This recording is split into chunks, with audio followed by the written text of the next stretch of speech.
वो आज इस कार्यक्रम में शामिल होने के लिए हमारे साथ पहुंचेंगे, मौजूद रहेंगे। बिल्कुल, हमने सत्ता पक्ष से तो सुन ही लिया उनकी कहानी, उनकी जुबानी, मगर अब वक्त है विपक्ष का बोलने का। और विपक्ष की एक बहुत ही प्रखर और अपने ही बेबाक अंदाज के लिए जानी जाती वक्ता हमारे बीच आ चुकी हैं। वरिष्ठ कांग्रेस पार्टी की नेता, राज्यसभा सांसद रेणुका चौधरी जी हमारे बीच आ चुकी हैं। बहुत बहुत स्वागत है आपका मैम। बहुत बहुत स्वागत है मैम। मंच पे आपको आमंत्रित करते हैं और इस खास कार्यक्रम को, बातचीत को आगे बढ़ाएंगी न्यूज़ की editorial director Priya Sehgal ma'am. Ma'am please. और इस सेशन का भी एक बड़ा खास शीर्षक रखा गया है, क्यों बोली बाऊ बाऊ। तो चर्चा होगी यहां पर, जो मुद्दे हैं, देश के राजनीति के मुद्दे हैं, उससे जुड़ी हुई। Over to you ma'am. Priya ji, मंच आपके हवाले करते हैं अगले session. Thank you so much. And Renuka ji, आपका बहुत स्वागत है इंडिया न्यूज़ मंच पे। और इनफैक्ट हमने सेशन भी शुरू करी कवरिंग यू ओनली, तो आई एम हैप्पी कि आप यहाँ आए। और हमारा चैनल हिंदी में है, so are you more comfortable in English और हिंदी, जैसे भी आप जो भी आजकल बोलते हैं ना इंग्लिश, उसमें बोलेंगे। आजकल इंग्लिश ही बोलते हैं, लेकिन आजकल थोड़ा भऊ और म्याऊ म्याऊ भी हो रहा है। इनफैक्ट रेणुका जी, उससे मैं शुरू करना चाहती हूँ कि क्या हुआ, आप अपने शब्दों में बताइए कि ये पूरा बवाल कैसे मचा, और आपकी क्या इंटेंशनली आप लाए थे उन जो पपी डॉग को, जो आप गाड़ी में था आपके साथ, तो गाड़ी में कैसे पहुंचा, उसकी कहानी बताइए। देखिए, मुझे समझ में नहीं आ रही। एक तरफ से देश और ख़ास तौर से राजधानी पोल्यूशन से लोग मर जा रहे हैं, बच्चों के फेफड़े में कार्बन जम जा रहा है, बुजुर्ग का तो सोच भी नहीं सकते हालात क्या है। मगर मैंने सड़क का क्या एक कुत्ता को बचा ली, क्योंकि एक एक्सीडेंट हुआ था और उसमें भीड़ जम गई, और ये बेचारी छोटा पिल्ला डर के मारे टिटरते हुए भाग रही थी। तो मैंने कहा, भैया प्लीज़ उसको उठा दो, किसी के पहिए के नीचे आ जाएगी। कोई आए नहीं उठाने, तो मैंने उठा के गाड़ी में रख दी और पार्लियामेंट आ गई। और मैं उतर के कुत्ते को गाड़ी दे के वापस घर भिजवा दी। तो सत्ता पक्ष के लोगों को यही समझ में आई कि रेणुका चौधरी का कुत्ता is more important than pollution, than other pressing issues. इतने सारे गंभीर मुद्दे हैं। एक तो पार्लियामेंट को 1 महीने का पार्लियामेंट काट के 15 दिन बना दिए, तो क्या मुद्दे कम थे? और ये 15 दिन भी क्या चला रही है सरकार, आप जरा गौर से देख लीजिए। तो मैंने कुत्ता को बचा दी, जो मैं सोचती हूँ मेरी फर्ज है। संविधान में भी इनके लिए जगह बना हुआ है, और हिंदू धर्म के लोग कुत्ता को मानते हैं, काल भैरवी का साथ दिया है। तो क्या तकलीफ है? ये तो बड़े हिंदू लोग हैं अपने। सरकार, व्हाट इज देयर ऑब्जेक्शन? शायद उनका ऑब्जेक्शन ये था कि जब आपसे पूछा गया तो आपने कहा कि अंदर भी लोग हैं जो बाक करते हैं और बाइट करते हैं, सिक्के अपने नहीं, मैंने इशारों में काफी कुछ बोल दिया। नहीं, मैंने ये कहा कि ये छोटा सा कुत्ता, छोटा पिल्ला है, ये किसी को काटेगी नहीं। असली काटने वाले और डसने वाले अंदर बैठे हैं, जो सरकार चलाते हैं। ये वास्तव है। क्या ये नहीं करते ये बात? जहाँ इलेक्शन चलेगी किसी राज्य में, वहाँ उस दिन ईडी उतर जाएगा। जहाँ कुछ काम चल रहा है, जो जिनके खिलाफ ये खुद इशारा करें और बोले हैं साफ साफ ये करप्ट है, फलाना है, ढिमकाना है, सबको ले लिए भाजपा में। उसके बाद केस कहीं सुनाई नहीं देती है इनके खिलाफ।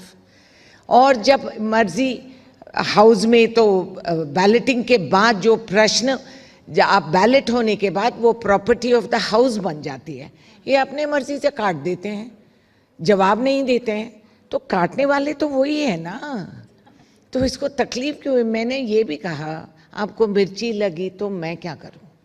अच्छा, और आपने अभी रामदास अठावले को कुछ बोला था ऑफ स्टेज, जरा आप सबको बताइए, बहुत मजेदार, उन्हीं के अंदाज में आपने कुछ बोला था। नहीं, मैंने यही कहा, मैं कुत्ता संभाल रही हूँ, तुम सत्ता संभालो। और क्या नाम रखा है आपने डॉग का?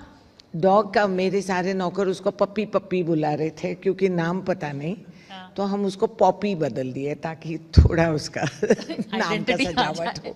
So, पॉपी की कहानी रही। जी। लेकिन आगे चलते हैं, आपने एक बहुत इंपॉर्टेंट मुद्दा रेस किया है अपने इसमें कि हाउस एक तो कम सेशन समय के लिए है, दूसरा मुद्दे जो डिस्कस हो रहे हैं, क्या आप खुश हैं कि जिस तरह के मुद्दे हाउस में डिस्कस हो रहे हैं? देखिए, ये पक्ष विपक्ष की बात नहीं है, ये फैक्ट है कि कई सालों से अगर हम देखें, जो गंभीर सवाल विपक्ष उठाती है, क्योंकि विपक्ष ने उठाया हम उसको बात नहीं करेंगे, हम बंद करके रख देंगे।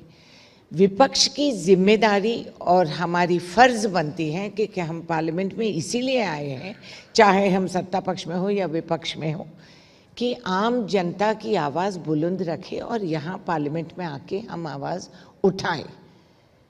अब जिस ढंग से मणिपुर बहस करने के लिए कितने साल लगे, 2 साल वहाँ महिलाओं का बेइज्जती हो रही थी, कपड़े उतार के महिलाओं को नंगे चलाए, हाउस में हम बात ना करें?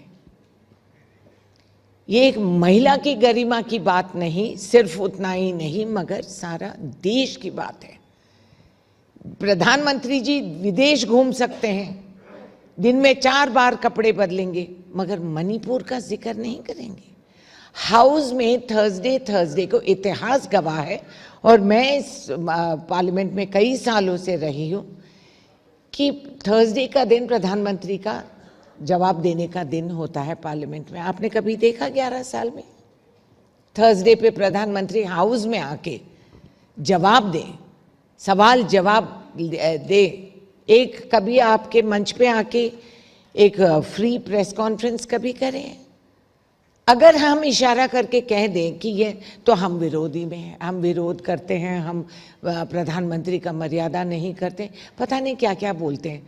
हाउस में हम बात करेंगे वंदे मातरम के बारे में, बेशक वंदे मातरम 11 साल हुकूमत में रहने के बाद भाजपा आके हमें समझा रही है कि वंदे मातरम क्या है।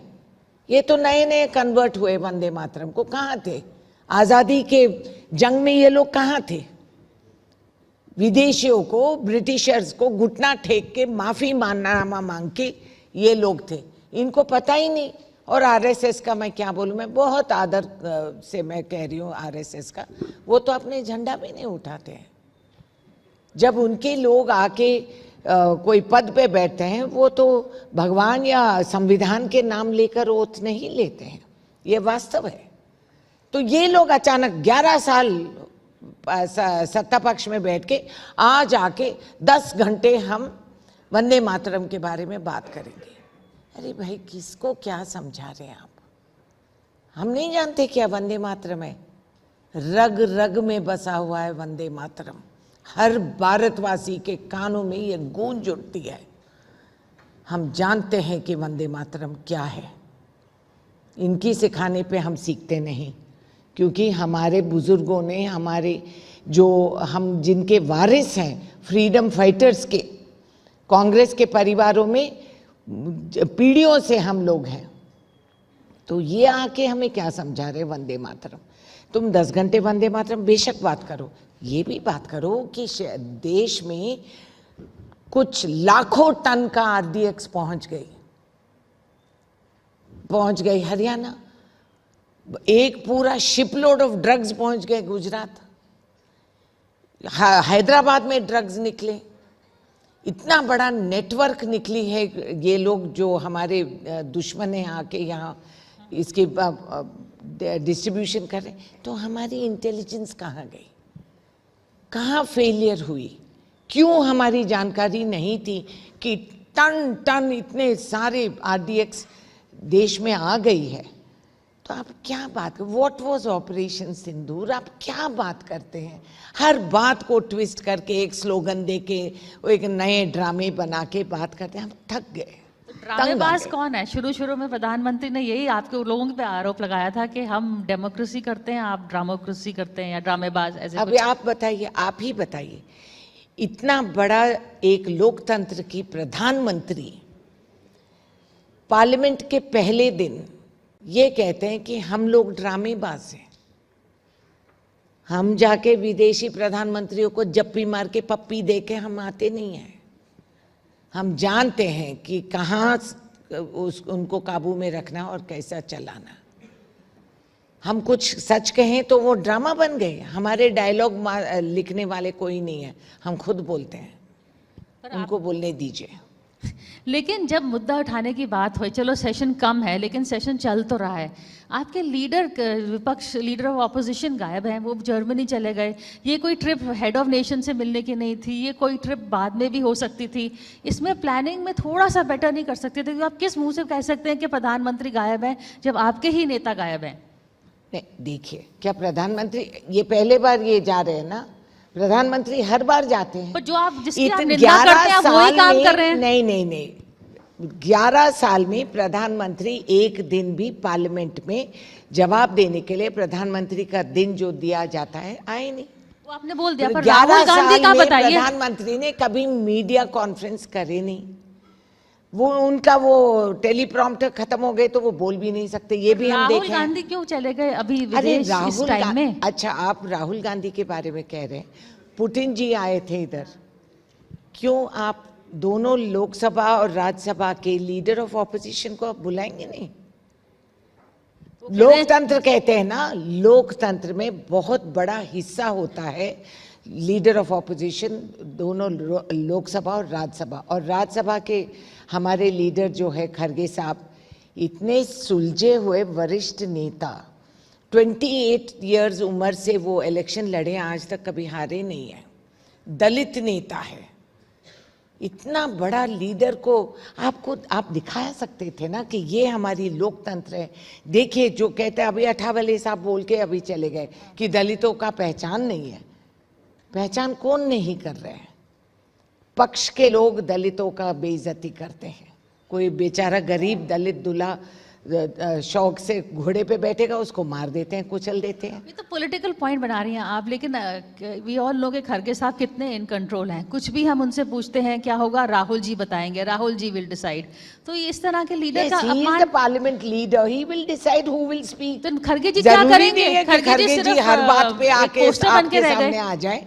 खरगे साहब सीनियर है, वो कह सकते हैं कि भाई मेरे पास इतना टाइम नहीं, आप राहुल जी बोलेगा जवाब, उसमें गलत क्या है?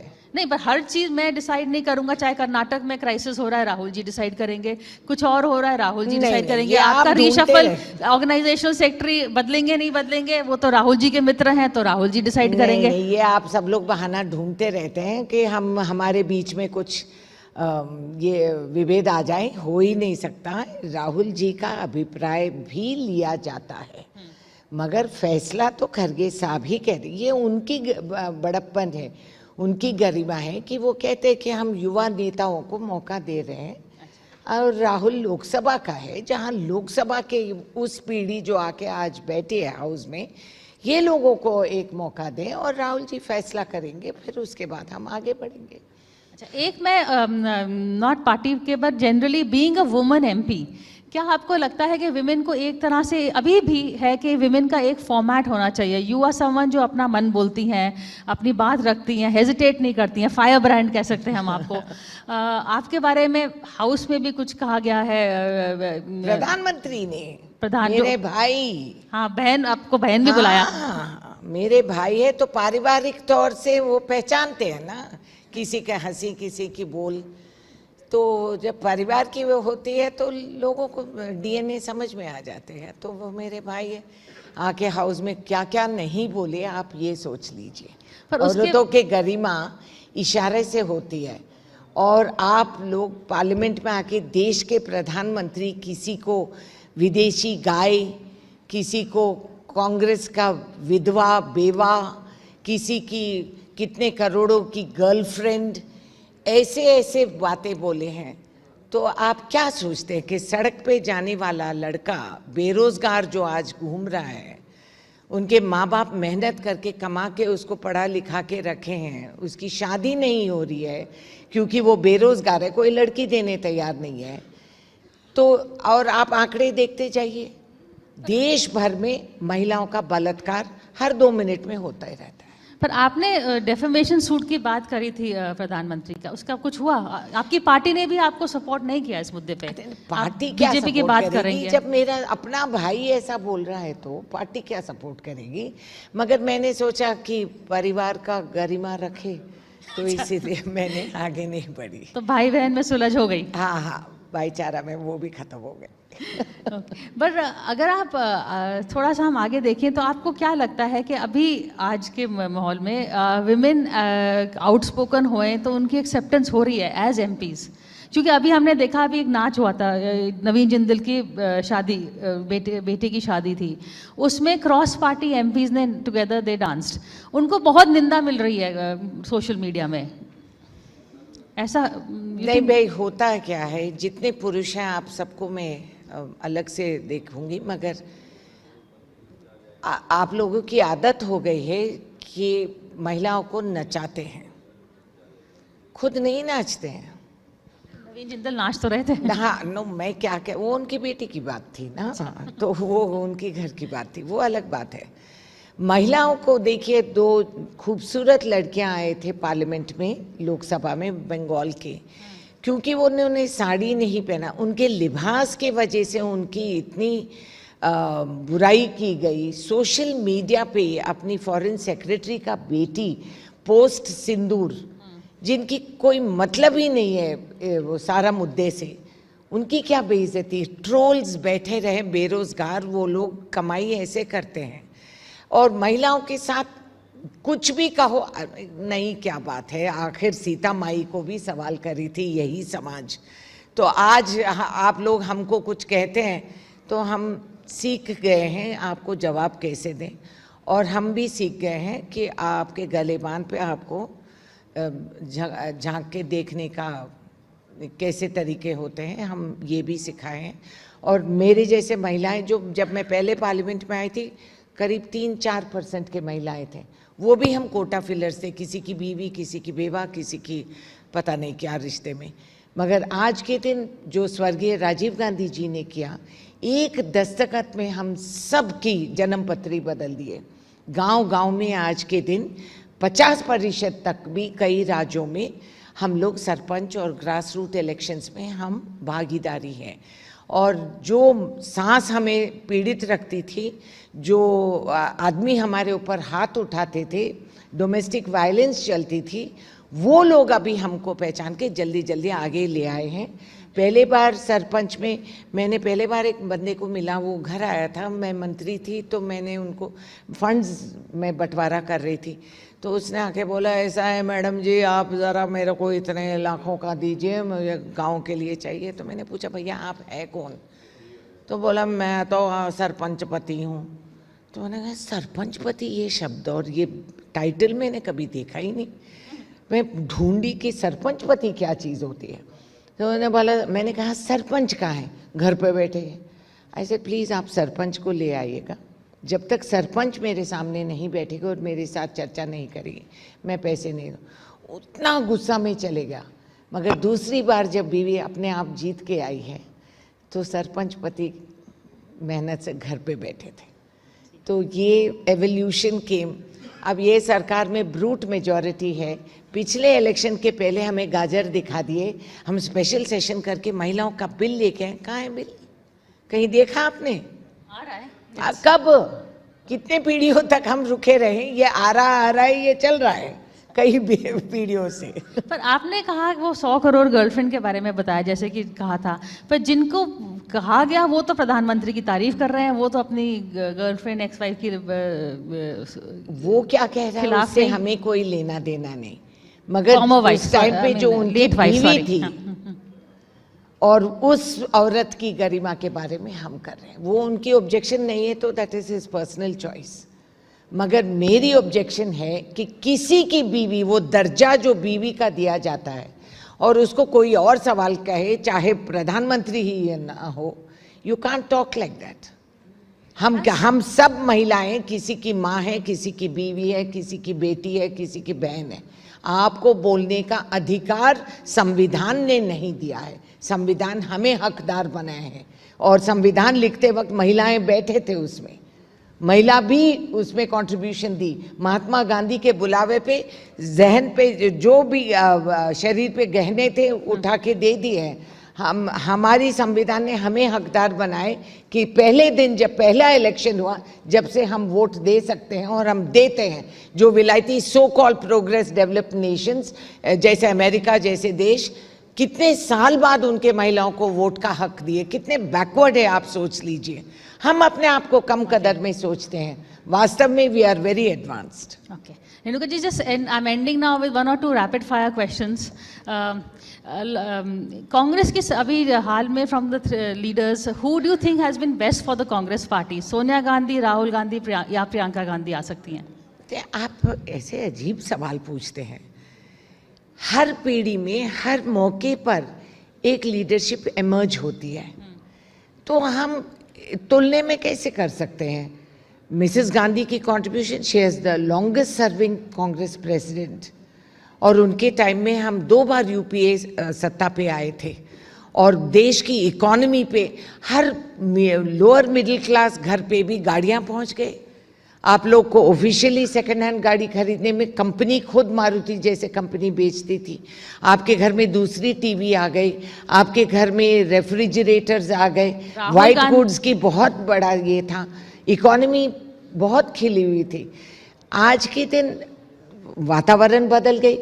11 साल से ये सरकार बैठी है, रुपया की कोई वैल्यू रही नहीं, रोज पर रोज गिरते जा रही है। जो middle class family white goods खरीदते थे, आज के दिन गंभीर तरह से वो पीड़ित है। उनकी बच्चों को जो बैंक से लोन लेके विलायत भिजवाए हैं पढ़ने के लिए, आज के दिन कोई गारंटी नहीं है। पैसे रुपये की वैल्यू गिर गई तो इनको खर्चा बढ़ गई है। मैंने राहुल, सोनिया और प्रियंका बोला, आप मोदी को ले आए पीछे। नहीं, क्योंकि है हर चीज में मोदी जी टांग अड़ाते हैं, इसीलिए मैं बोल रही हूँ। हर बात पे वो एग्जाम्स पे वो क्या अलजेब्रा इक्वेशन दिए थे, कुछ अजीब सा इक्वेशन दिए थे। तो ऐसे होते हैं। प्रियंका की अलग रोल है। प्रियंका जी आप देख रहे हैं हाउस में बहुत एक्टिव है, वायनाड की एमपी है। राहुल जी को आप देखें, कन्याकुमारी से कश्मीर तक चलकर उनके ऊपर पता नहीं क्या क्या लाद दिए थे भाजपा, मगर आज के दिन वो सारे वो बात हट गए हैं, मिट गए हैं, और वो देख रहे हैं लोगों को। ओके, आखिरी सवाल, which do you think is a better house के पार्लियामेंट्री ज़्यादा काम हो सकता है, लोकसभा एमपी बनना या राज्यसभा एमपी बनना? मैंने दोनों की, मैंने बलिया भी की। हाँ। मगर मैं सोचती हूँ कि हर एक का एक अहमियत होती है, और कई इतना सोच समझ के लोकसभा राज्यसभा तय किया। लोकसभा डिसॉल्व हो सकती है, बीच टर्म में लोकसभा डिसॉल्व हो सकती है, राज्यसभा नहीं डिसॉल्व होती है, कंटिन्यूटी होती है। तो ज़रूरी ये तुलने में हम ऐसा नहीं कह सकते। लोकसभा मोर इम्पॉर्टेंट माना जाता है क्योंकि लोगों से आप चुन के आते हैं, मगर राज्यसभा गंभीरता से कई पॉलिसी चेंजेस और कई सोच विचार में कभी लगाम लगा के चलाते हैं, कभी रोक भी ला सकते हैं। थैंक यू रेणुका जी, आप आई और हमसे बातचीत करी। Thank you so much Renuka ji, आपका आने के लिए और इंडिया न्यूज़ के खास कार्यक्रम मंच में शामिल होने के लिए आपने जिस तरीके से For more such videos, subscribe to the NewsX YouTube channel, hit the bell icon.